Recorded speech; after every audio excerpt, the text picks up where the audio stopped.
Hello.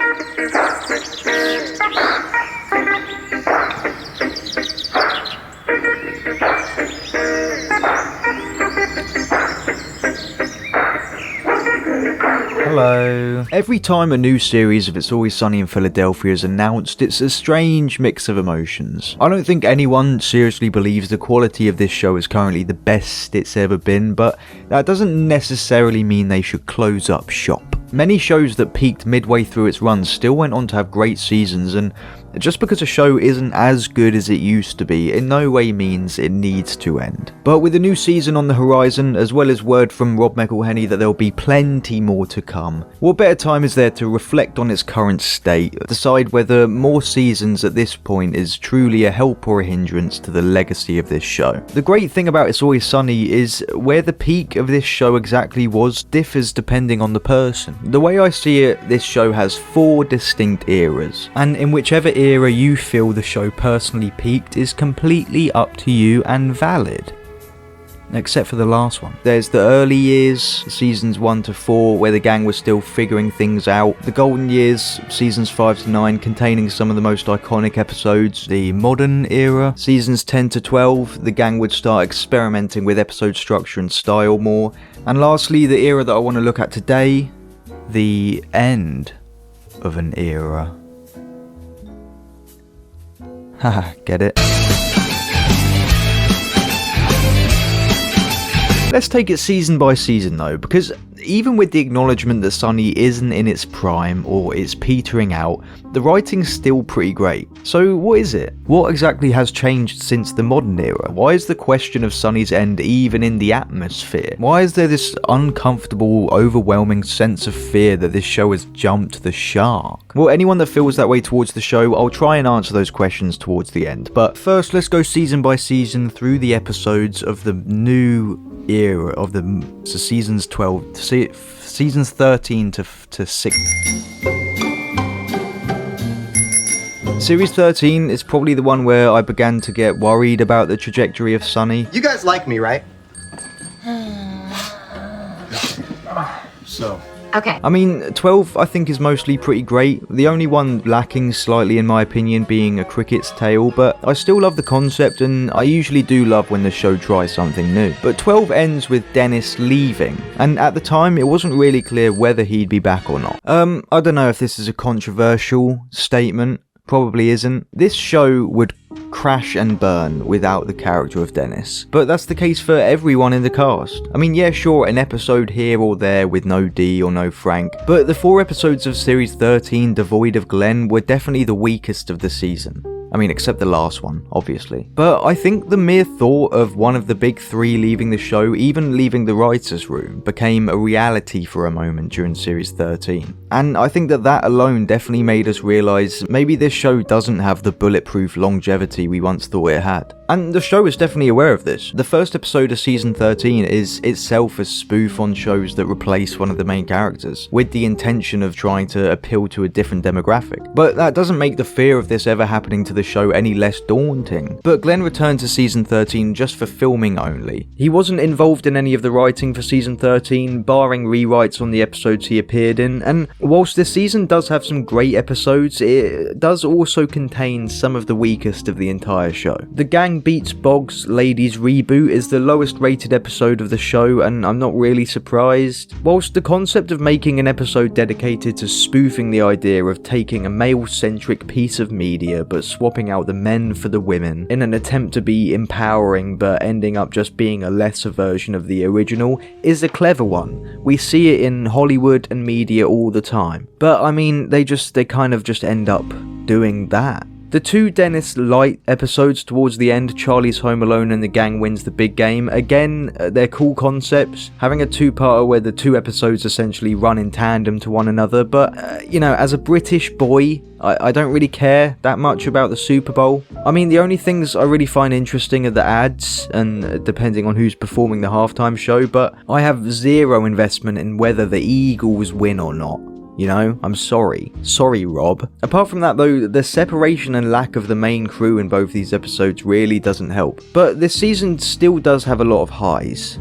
time's up for the gang. Mac Finds His Pride is one of my all-time favourite episodes of the show, for really the first time ever devoting a large chunk of the episode to a completely serious, poignant character moment played completely straight. Gay. The Gang Gets New Wills is another one I love, mainly for Dennis's storyline, and Mac and Charlie beating those kids to death is some great stuff. Although this episode does mark a bit of a transition for Dee's character, which has started to worry me a tad, especially after season 15. I understand and actually like the progression of her character, being more the voice of reason in the earlier seasons and slowly growing to be just as awful as the rest of them. And whilst, again, the show is aware of this, as it is most things, sometimes Dee acts a little too, and I'm sorry to use these words, cunty. No, she's a cunt.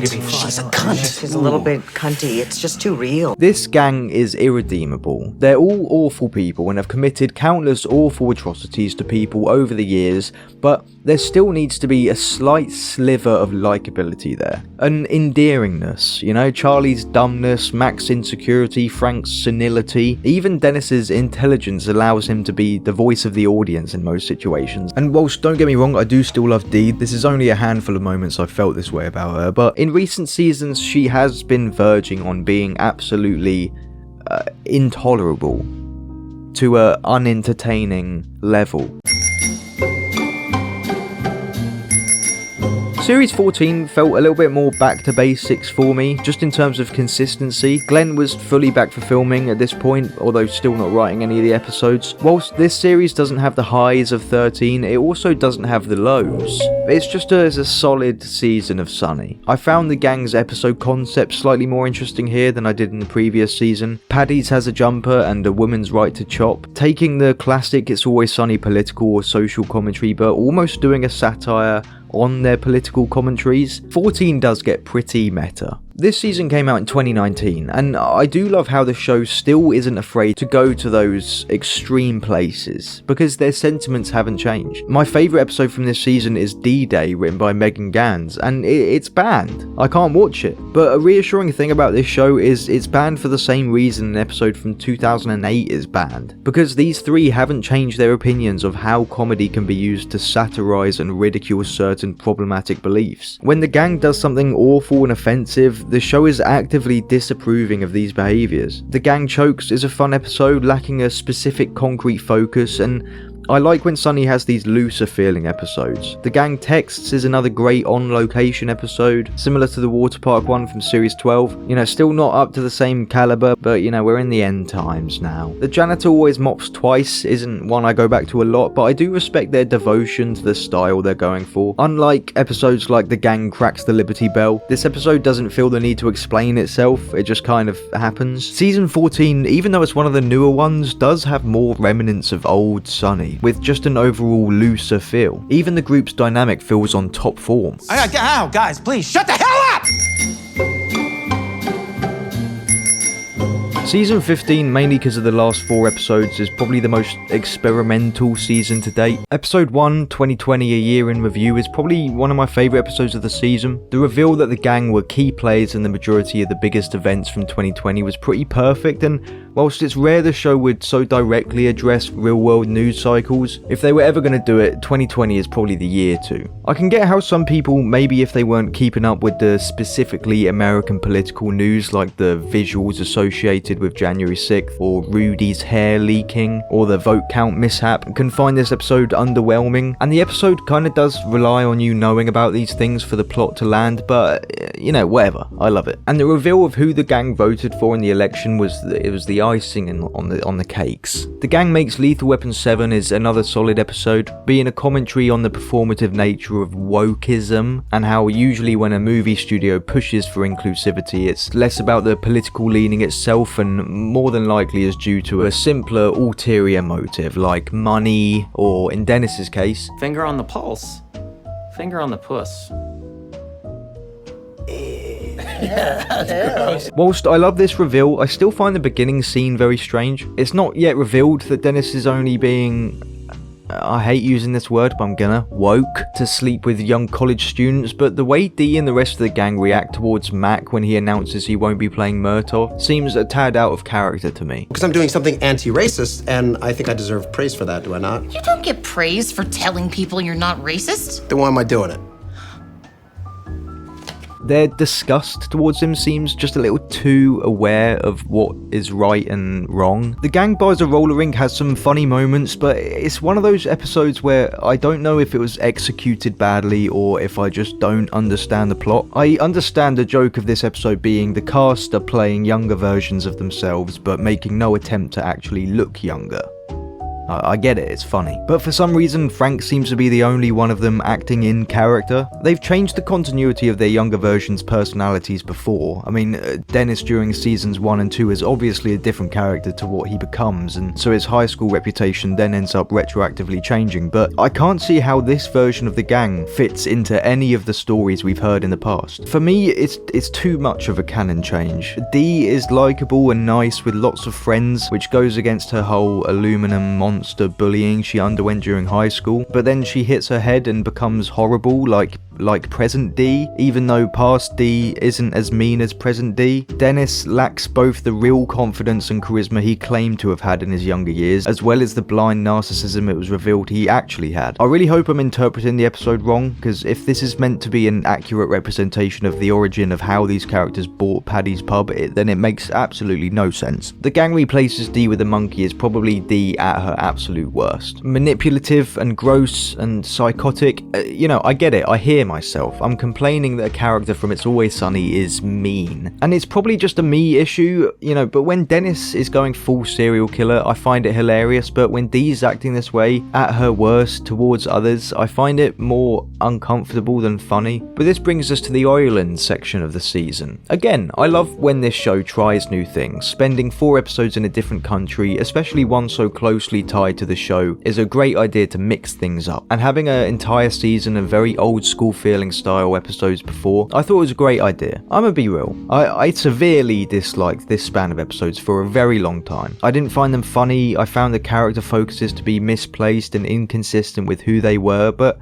for this video, I did my 5th rewatch, and I think I finally get it. The gang going to Ireland wasn't just a new setting for crazy antics, but these 4 episodes are treated as an opportunity to explore and expand on the entirety of the gang, maybe apart from Dee. But Mac having inner battles with identity, Dennis acknowledging his darkness in a more self-aware way, as well as his bonding time with Frank, which I didn't even notice we'd been lacking until this scene in the castle.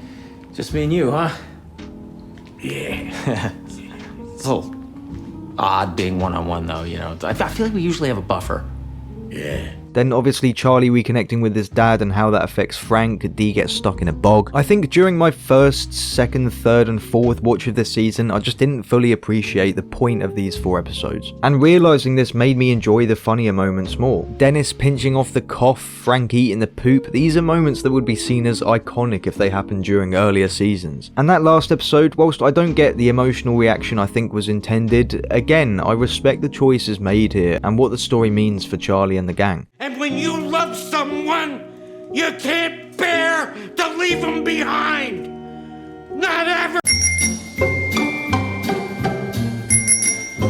Now, the most recent season, number 16. Similar to 14, 16 is another fairly consistent one, although there are a few episodes I'm not a fan of. Mainly episodes 2 and 3, Frank shoots every member of the gang and the gang gets cursed. Frank shoots every member of the gang is one of those rare times the title doesn't really live up to what happens. Frank shoots Dennis and Dee at the beginning of the episode, prompting them to want to take his gun away. The episode plays out, there's a funny resolution where Frank assumed that they were going to euthanize him for some reason. They get back to the bar and he accidentally fires his gun and the bullet impossibly ricochets off of every surface and hits every member of the gang. Just very unsatisfying to me. I'm not too invested in the Mac and Charlie storyline and the whole episode just feels very meandering. Then the gang gets cursed, I just can't get my head around. They all think that they get cursed somehow and then they kind of make amends with the people who cursed them, and then Mac meets Chase Utley, who can't act, and then the episode ends. It's all just very forgettable. I mean, I watched it a couple days ago and there's key plot elements I just can't remember. But the rest of the season's pretty great. Whilst I was left wanting more from the Bryan Cranston and Aaron Paul cameos in Celebrity Boo's The Ultimate Cash Grab, what they did with them in this episode was pretty great. Again, the slight jabs taken at shows that use celebrity cameos when they run out of ideas, but the gang being completely ignorant to the show that these two are most well known for was very, very, very funny. Dennis Takes a Mental Health Day is one of the highest rated episodes for a while, and whilst entertaining, it really doesn't feel like an episode of It's Always Sunny. Unless I'm mistaken, I think this episode is the first one where we essentially heard the conception of the premise on the It's Always Sunny podcast. Technology completely and totally failed me. And then Tesla Roadside failed me. And then Tesla Vehicle Support failed me. We were writing. You would were berate writing the this for fop? Dennis. The rants would be really great. It would be probably insufferable. Let's do that. Let's not even talk about it. Let's do an episode where Yes. Dennis gets a new car. Yes. An electric car. Yeah. We're doing this. Okay. So I'd call people from Tesla from my house and they'd be like, "Are you with the car now?" And I'd be like, "Nope." Well, it's gonna be hard to troubleshoot with you not near the car. And I'm like, I can't wait I'm to gonna write kill this episode. somebody. I gotta kill someone. It's not you because I don't know how to get to you. But I don't think this is the reason it doesn't feel the same. I think the issue I have with this last episode encapsulates the very reason this show feels nearing its end. Despite the writing quality being the same, the cast the same, the music, the format, the structure the same, the answer is simple and inescapable, and it all relates to a decision Rob McElhenney made in 2011. You look fat as shit! You all know the story. I was watching a popular sitcom. It was an ensemble comedy, and I noticed that it was late in this, maybe like 5th or 6th season of the show. It's a very successful show. And I noticed that all of the characters looked more handsome, or just simply better looking. They were in better shape, they had better clothing, they had better haircuts, they were tan, they had better teeth. And I thought, I'd never seen a show in which the characters or the actors specifically tried to look worse as the show progressed. And I thought that if there was ever going to be a show in which that would make sense, then this would be it. So I embraced it. And I decided to look as terrible as possible. These characters are gross. They live in a bar inhabited with rat kings and sludge puddles. Their dirty, grimy, awful environment match the dirty, grimy, awful souls that reside within them. But throughout this newer era, this feeling of environmental realism has slowly been lost. Every year, the camera quality becomes crisper, Rob gets in better shape, Caitlin, love her, she's had some work done. I mean, Charlie looks the exact same. But the production value increases year after year, and we can feel it. No matter how great a script is, most of the time it's down to the visuals to make us believe these characters exist in their world. And with these new seasons, I just can't. Dennis Takes a Mental Health Day is a well-written episode. You know, it ends with him eating the glowing essence from a man's heart. It's great. But there's something about watching Dennis order an iced tea, like Glenn would do on his way to set, or drive around in an electric car that for legal reasons isn't a Tesla, like what Glenn drives on his way to set. It just doesn't feel right. You know, I feel like it is an optics issue. This show needs that grittiness and disgustingness to fully work, and the lack of this is why I don't think it currently fully does. And it sucks because these episodes are really well written. Even when a story doesn't quite work for me, it doesn't feel like they're scraping the bottom of the barrel. They could easily keep going for years with these scripts. And my criticisms on the modern polished look of this era I don't think will ever go away. The cast are older, you know, Rob can't gain 60 pounds in 3 months for season 19. He would die. I mean, what, are they going to fire their lighting people, hire someone with less experience, sandpaper their camera lenses? Of course not. Weirdly, I feel bad even bringing this up as a criticism. It's not like they can change the fact that they're all aging gracefully. They still color grade the show like shit, and the sets are still grimy and feel grossly lived in, like they're doing their best. But I mean, what do you expect? I don't think there's a show out there that can live indefinitely and withstand the test of time. Which brings us back to the question, when should it end?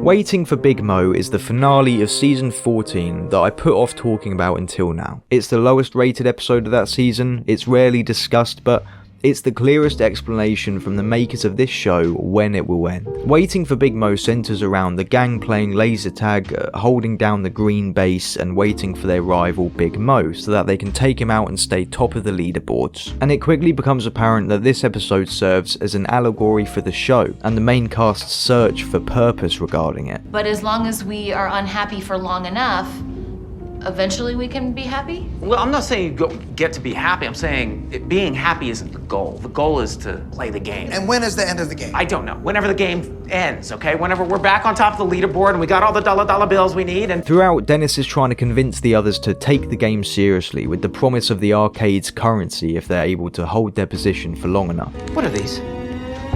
Funds on dollar bills, y'all. Funds on dollar bills, y'all. Okay? I'm trying to get that paper, son. But all of them start questioning their purpose. What are they doing this for? It feels like we've been playing this forever. Does that A feel like that to lifetime. you? Feels like a lifetime. I feel like I was born in this game and I will die in this game. That's right. And this is the first time I'm having fun in this game. Even Dennis in the end realizes it's all meaningless. Being the longest running live action sitcom just for the sake of it means absolutely nothing. But at the end of the episode, the gang realizes that letting go of the accolades and the pressure makes laser tag fun again. And if you're keeping up, makes making the show fun again. Because it all means nothing if you're not enjoying it. The dollar bills, you know, the reputation, the longevity, even the game itself. What the hell does it matter if you're not having fun? I mean, they were there at the inception. Rob created it. Glenn and Charlie have written countless episodes. Caitlin and Danny have devoted a large portion of their lives to Sunny. Holding on so tightly to legacy and reputation just kills the creative process, especially for a show like It's Always Sunny. An episodic series like this doesn't have a clear end in sight. There's nothing these characters are working towards. They barely have arcs during single episodes, let alone seasons or the show as a whole. It's why I love this show and the reason why it's been able to go on for this long. You know, I'm absolutely content with this show meandering on. I mean, Series 1 is one of my least favourites, so technically any legacy this show has is already tainted in my eyes. So when should it end? When they stop having fun. Anyway, I'm gonna go now. Bye.